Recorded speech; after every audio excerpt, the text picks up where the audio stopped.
Suivons l'homélie dominicale de la paroisse Notre-Dame de Protection, diocèse de Sherbrooke, missionnaire. Mes chers frères et sœurs, je suis votre humble serviteur. Au nom de la paroisse Notre-Dame de Protection, je vous présente l'homélie du troisième dimanche de Pâques année C. Mes chers frères et sœurs, c'est avec une grande joie aujourd'hui quand je lis l'évangile de ce dimanche. Jésus qui appelle Pierre et dit à Pierre, « Simon Pierre, sois le berger de mes agneaux. Simon Pierre, sois le pasteur de mes brebis. Simon Pierre, sois le berger de mes brebis. » Mes chers frères et sœurs, Jésus appelle Saint Pierre 3 fois. Ce n'était pas parce qu'il n'avait rien à faire, c'est parce qu'il voulait signaler quelque chose de très important que beaucoup de fois on ignore. Premièrement, Jésus voulait signaler que Pierre, je t'envoie pour prendre soin de mes brebis, pas tes brebis, c'est mes brebis. Et là, ça nous rappelle des fois dans les églises, dans les communautés, des chicanes entre des bergères et des brebis ou des pasteurs et leurs brebis. Et c'est pour cela qu'aujourd'hui, Jésus nous fait comprendre que les pasteurs ou les bergers sont là pour prendre soin de ces brebis. Le pasteur véritable, c'est le Christ. C'est lui le Christ. Donc, pour un pasteur, pour un berger, quand tu as des brebis têtues qui connaissent beaucoup, qui ne veulent rien entendre, qui ne veulent rien savoir, ton devoir, c'est d'envoyer tes brebis, qui sont les brebis de ton maître, à lui qui est le maître. Mes chers frères et sœurs, c'est très important de garder cela dans nos cœurs. Oui, on ne peut pas aussi refuser que parfois, on a des bergers ou des pasteurs têtus envers les brebis, qui n'écoutent pas les brebis. C'est pour cela que les brebis aussi doivent prier pour le pasteur ou pour les bergers. Mes chers frères et sœurs, quand aujourd'hui dans nos communautés chrétiennes, dans l'église parfois, dans les paroisses parfois, on découvre qu'il n'y a pas de bons ententes entre les bergers et les brebis, c'est parce que l'Esprit Saint n'est pas présent. Oui, c'est très clair. Quand l'Esprit Saint n'est pas présent, les brebis ne comprennent pas les bergers ou les pasteurs, et les pasteurs ne comprennent aussi pas les brebis. Il y a la confusion. C'est pour cela qu'aujourd'hui, Jésus insiste, prends soin de mes brebis.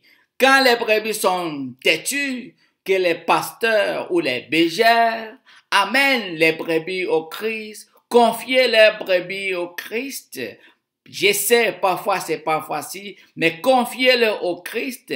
Le Christ qui gère son Église avec l'Esprit Saint va t'aider, va te soutenir dans cette mission très difficile.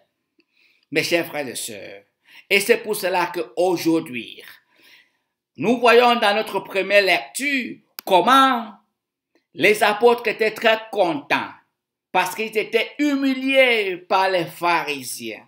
Oui, ils étaient très contents parce qu'ils étaient humiliés, insultés. Ils étaient moqués à cause du Christ. Donc, ils faisaient le travail de leur maître. Ben, ils étaient contents parce que l'Esprit Saint était présent avec eux.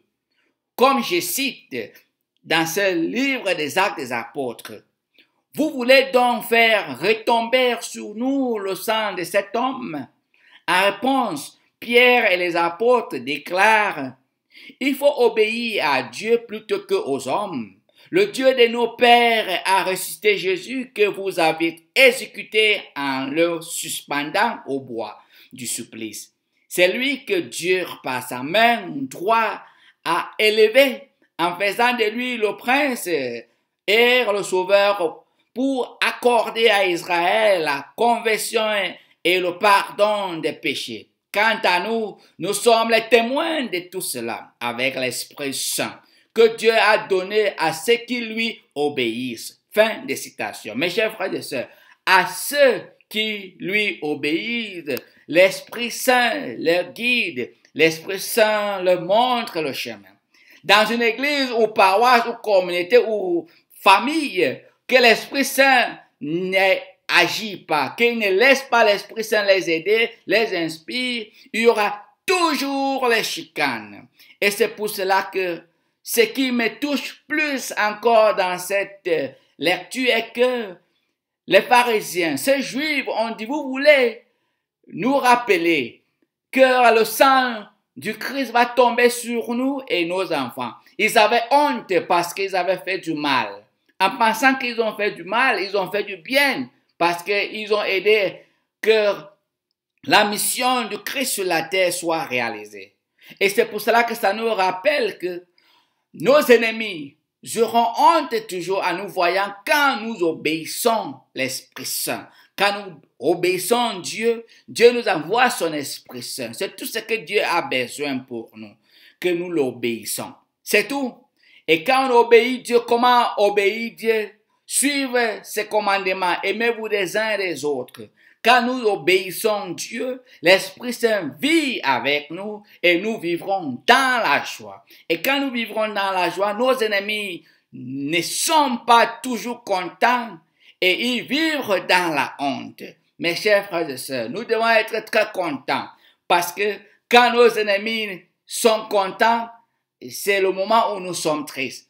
Ne laissons pas la tristesse nous envahir parce que comme les enfants de Dieu, l'Esprit Saint est avec nous et l'Esprit Saint est là pour nous guider. Et c'est pour cela que dans notre deuxième lecture, je cite, ça nous dit « À celui qui siège sur le trône et à l'agneau, la louange et l'honneur, la gloire et la souveraineté pour les siècles des siècles. » Voyons donc, mes chers frères et sœurs, comment nous sommes rappelés que notre Maître, c'est le Christ, c'est Jésus-Christ.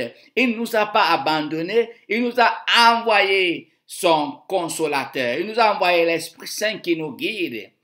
C'est pour cela que mes chers frères et sœurs, nous devons vivre dans la joie. Continuons à obéir Dieu, obéir ses commandements, pour que son esprit nous guide, nous aide, nous soutienne dans les épreuves, dans les missions. Je sais, parfois c'est très difficile dans certaines missions. Très difficile parce qu'il y a toujours des conflits. Le démon utilise parfois même certains brebis pour confronter certains bergers ou confronter certains pasteurs. Les pasteurs de brebis ne devaient pas avoir honte. Tout ce que vous avez besoin, c'est demeurer dans la vérité, dans l'esprit, c'est obéir votre Père. Il va vous guider, il va aider la mission que vous gérez. C'est lui qui vous a confié la mission. C'est lui qui vous a appelé. C'est comme tous les chrétiens aussi qui sont appelés dans l'église aussi de soutenir les bergères de Jésus-Christ. C'est Jésus qui les a nommés des bergères, des pasteurs des brebis. Vous êtes des brebis, ils sont des bergères. Mais leur responsabilité, c'est de vous diriger vers votre maître, leur maître qui est Jésus-Christ. Que l'Esprit Saint nous aide dans nos missions, nous tous comme chrétiens, bergers et brebis. Laissons l'Esprit Saint pour guider son Église. Laissons l'Esprit Saint guider son Église. Évitons à utiliser l'intelligence, notre sagesse humaine pour diriger l'Église. L'Église, quand on gère l'Église, l'administration de l'Église devient légalistique. Quand ça devient juste une formule, quand ça devient juste une administration légale, ce n'est plus l'Église de Jésus-Christ. Ça devient un club social. Mais l'Église de Jésus-Christ est gérée par l'Esprit Saint qui nous aide dans toute l'administration légale, dans toute l'administration humaine. C'est ça. C'est le Christ qui est la tête de l'Église. Nous sommes le corps de cette Église.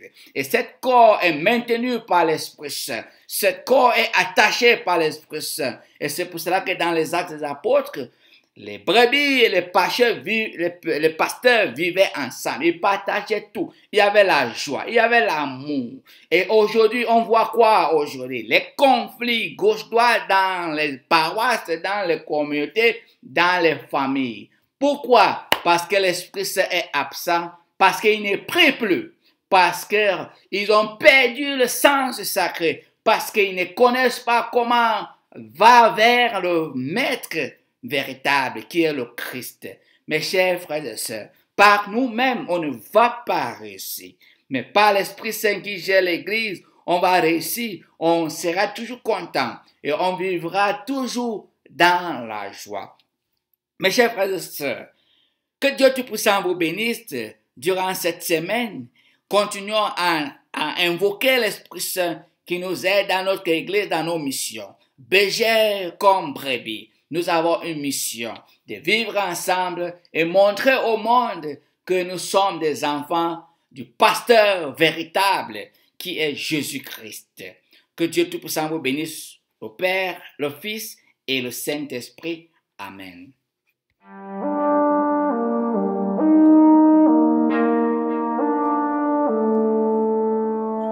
Here is a prayer that will free the world from God's anger. You need it as you travel, as you sleep, as you work.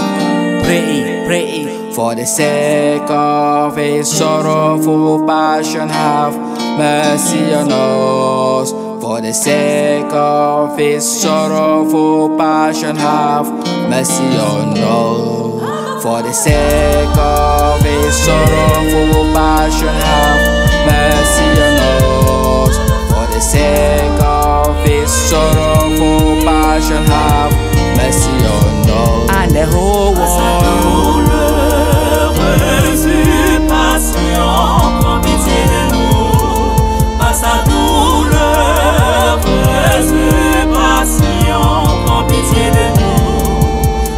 Eternal Father, we offer you the body and blood, divinity of your Son, Lord Jesus Christ, in atonement for our sins and the whole world, in atonement for our sins and the whole world. For the sake of His sorrowful passion, have mercy on us. For the sake of His sorrowful passion, have mercy on us. And the whole world.